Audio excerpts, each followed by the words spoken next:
Assalamualaikum, salam sejahtera. Waalaikum, Kacahau, Sawadika, salam Malaysia Madani.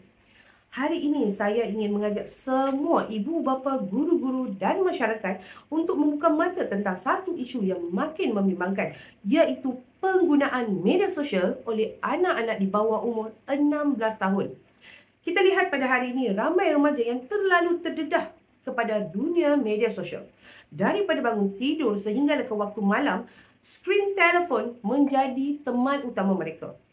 Platform seperti TikTok, Instagram, YouTube dan banyak lagi bukan lagi sekadar hiburan, tetapi ianya sudah menjadi dunia yang mempengaruhi cara mereka berfikir, berpakaian, bercakap, malah membentuk emosi dan harga diri mereka.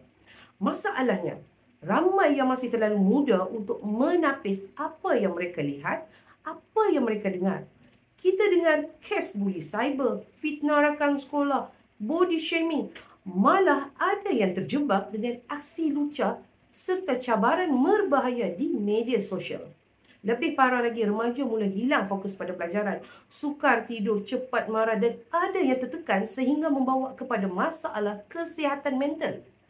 Anak-anak di bawah 16 tahun belum cukup matang untuk memahami apa itu privacy, apa itu bahaya dunia maya dan apa kesannya kepada masa depan mereka sendiri. Terlalu awal untuk mereka berada di platform yang penuh dengan manipulasi iklan serta pengaruh negatif. Inilah sebabnya kita harus berani mengatakan tidak kepada media sosial di bawah 16 tahun. Ini bukan sekadar sekatan tetapi soal perlindungan, melindungi mereka daripada bahaya yang kita sendiri sudah melihat kesannya di depan mata. Marilah kita bersama-sama memainkan peranan sebagai ibu bapa, guru dan komuniti untuk memantau dan membimbing anak-anak kita agar tidak terperangkap di dalam dunia maya yang palsu. Galakkan mereka bergaul di dunia sebenar, membaca, bersukan, berkarya dan membina keyakinan diri dengan cara yang sihat. Kerana generasi muda yang seimbang hari ini adalah pemimpin yang hebat pada esok hari. Katakan tidak kepada media sosial di bawah 16 tahun demi masa depan mereka yang lebih sihat, bermaruah dan beretika. Saya menyeru sekali lagi kepada semua, sayangi anak-anak kita dan kawal skrin mereka. Salam Malaysia Madani.